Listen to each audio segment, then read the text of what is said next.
स्वागत है आप सभी का CUDP लर्निंग चैनल पर। यूपी बोर्ड परीक्षा 2022 क्लास 10th विषय संस्कृत। इस वीडियो से मैं आप सभी का 7 नंबर पक्का करने की कोशिश करूंगा। टॉपिक का नाम है गद्यांश का संदर्भ सहित हिंदी में अनुवाद। बहुत इंपॉर्टेंट टॉपिक है। अगर आप जो मैं समझा रहा हूँ समझ लेंगे तो आपको 7 नंबर निश्चित तौर पर मिल जाएंगे।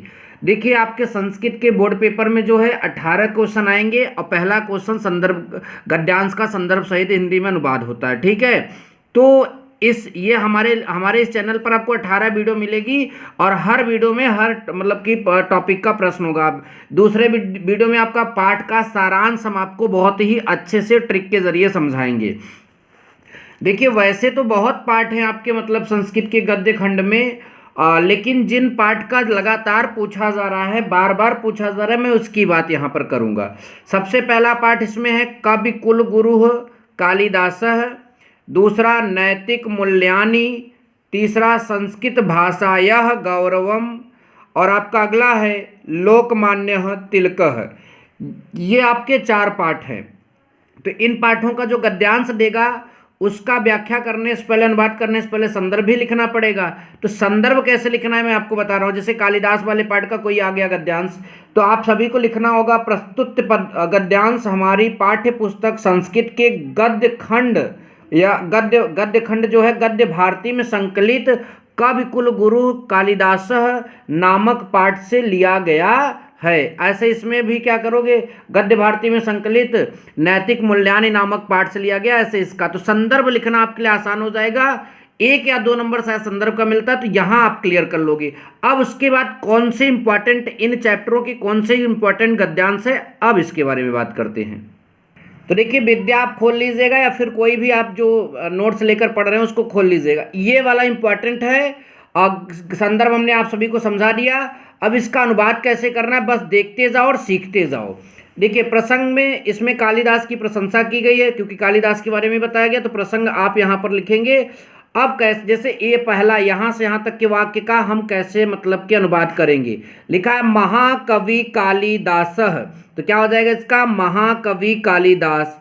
संस्कृत कवीनाम संस्कृत कवियों की मुकुटमणि रस्ती, मुकुटमणि हैं अर्थात श्रेष्ठ हैं। ठीक है, तो एक बात आपको क्लियर हो गई, महाकवि कालिदास संस्कृत कवि नाम मुकुटमणि अस्ति। ठीक है, अर्थात महाकवि कालिदास संस्कृत कवियों के मुकुटमणि हैं अर्थात श्रेष्ठ हैं। ना केवलम भारत देशस्य, मतलब ना केवल भारत देश में अपितु समग्र विश्व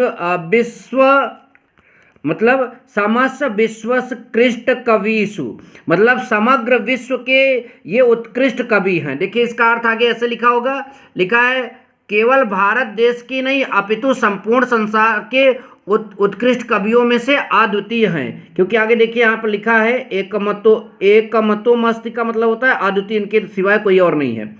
अगला लिखा है तस्यानवद्या कीर्ति कौमुदी देश देशांतरेषु प्रसिद्धास्ति। ठीक है, इसका अर्थ है उनकी निर्मल कीर्ति चंद्रिका देश देशांतरों में फैली है। ये कीर्ति कौमुदी का मतलब कि कीर्ति चंद्रिका।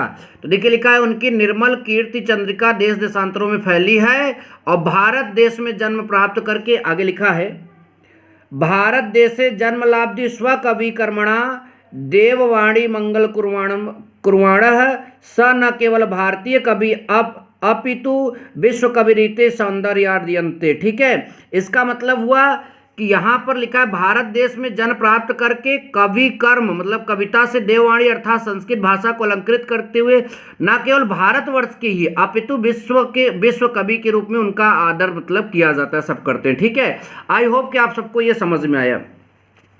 उसके बाद इसका आप यहाँ पर कर लीजिएगा, जैसे लिखा है एका जना श्रुति, तो एकर अर्थ क्या होता है, एक लोकोक्ति, जना श्रुति मतलब लोकोक्ति होती है, अति प्रसिद्धस्ति। ठीक है, अत्यंत प्रसिद्ध है। तो इस तरह से ज़्यादातर अर्थ तो आप निकाल ही लेंगे। ठीक है, अब चलिए अगले वाले में हम चलते हैं। अब कालिदास में अगर आप चाहेंगे तो एक दो ठो और पढ़ भर लीजिएगा, आपको क्लियर हो जाएगा। देखिए जैसे ये वाला भी बहुत इंपॉर्टेंट है, कई बार आया। अब नैतिक मूल्यांकन में मुझे ये वाला बहुत बहुत इंपॉर्टेंट लगा है। संदर्भ आपका लिख ही लोगे आप सभी लोग। अब इसमें प्रस्तुत गद्यांश नैतिक मूल्यों के आचरण का महत्व बताया गया है, मतलब प्रसंग में आप लिखोगे। अब यहाँ से यहाँ तक समझाते हैं आपको। नैतिक मूल्य व्यक्त्य समाज की प्रतिष्ठा भी वर्धते। इसका अर्थ क्या है? नैतिक मूल्यों से व्यक्ति की सामाजिक प्रतिष्ठा बढ़ती है। वर्धते मतलब बढ़ती है, प्रतिष्ठा मतलब प्रतिष्ठा, और सामाजिकी मतलब सामाजिक जो प्रतिष्ठा है, व्यक्ति मतलब व्यक्ति की। आगे लिखा है मानव कल्याणाय नैतिकता आवश्यकई, मतलब मानव कल्याण के लिए नैतिकता आवश्यक है। आगे नैतिकतैव व्यक्तेः समाजस्य राष्ट्रस्य विश्वस्य कल्याण कुरुते, मतलब नैतिक जो आपका नैतिकता वाला व्यक्ति ही, मतलब नैतिकवान व्यक्ति ही समाज, राष्ट्र और विश्व का कल्याण करती है। ठीक है, तो नैतिकता ही व्यक्ति का जो है समाज का, राष्ट्र का कल्याण करती है, सबको पता होना चाहिए। आगे नैतिकताचरणे नैव मनुष्येषु त्यागः तपः विनयः सत्यम न्यायप्रियता एकमन्यपि मानवीयः गुणाः उत्पद्यन्ते। एक अर्थ क्या हुआ कि नैतिकता से आचरण, लिखा है ना यहाँ पे, नैतिकता के आचरण से ही लिखा है ना, नैतिकता आचरणे, तो आचरण से मनुष्य में क्या? त्याग, तप, विनय, सत्य, न्यायप्रियता एवं इसी प्रकार के दूसरे भी मानवीय गुण उत्पन्न होते हैं। तो आई होप कि ये भी सरल है, आप इसको पढ़ लेंगे। अब कौन सा पढ़ना है, इसमें एक और है, ये वाला भी पूछा गया है, तो आप यहाँ पर इसको भी थोड़ा सा देख लीजिएगा। ठीक है, तो अब हम चलेंगे संस्कृत भाषाय गौरवम, वो वाला भी पार्ट बड़ा इंपॉर्टेंट है। ठीक है, ध्यान दीजिएगा। ये तो इसका ये पहला वाला ही बहुत बहुत इंपॉर्टेंट है, क्योंकि गुरु जी को बार पूछे नहीं गया, लेकिन मुझे लग रहा है कि इंपॉर्टेंट है, आप इसको याद करिएगा। ठीक है, संदर्भ तो आप सब लोग लिख ही लेंगे कि इस पाठ से लिया गया है। इसका अर्थ क्या होगा, जरा ध्यान दीजिए। संस्कृत भाषा विश्वस्य सर्वासु भाषासु प्राचीनतमा विपुल ज्ञान विज्ञान संपन्ना सरला सुमधुरा हृदया चेति सर्वेरपि। तो इसका अर्थ क्या हुआ, जरा ध्यान दीजिए। संस्कृत भाषा जो है विश्व की सभी भाषाओं में प्राचीन, अत्यधिक ज्ञान विज्ञान से संपन्न, ठीक है, सरल, अत्यंत सुमधुर और सभी के मनों को हरने वाली है। तो विद्या में थोड़ा सा और है, इस अर्थ को भी पढ़ लीजिएगा, ये श्लोक तैयार कर लीजिएगा और ये वाला भी तैयार कर लीजिएगा। ठीक है, इसके अलावा अगर भाषा से रिलेटेड आता है तो समझ लीजिए उसी चैप्टर का है, श्लोक आप लिख ही लेंगे। ठीक है, नेक्स्ट चैप्टर मतलब कि लोकमान्य तिलक का है, ये भी इम्पॉर्टेंट है आपका। तो देखिए यहाँ पर पहले ये संदर्भ तो सब लिख ही लेंगे आप। लोकमान्यो बाल गंगाधर तिलको नाम मनीषी भारतीय स्वतंत्रता युद्धस्य प्रमुख सेनानी वयनम्यतम आसीत। इसका अर्थ हुआ लोकमान्य बाल गंगाधर तिलक के नाम के विद्वान भारतीय स्वतंत्रता संग्राम के प्रमुख सेनानियों में से एक थे। तो ये वाला क्लियर कर लीजिएगा। और ये अब चूंकि वीडियो लंबा हो रहा है इसलिए बस इसमें इतना ही, इसको ही पढ़ लीजिएगा, या इसके अलावा अगर आपको और इम्पोर्टेंट लगते हैं तो उसको ही पढ़ लीजिएगा। मिलेंगे नेक्स्ट वीडियो में। Thank you so much. जय हिंद, वंदे मातरम।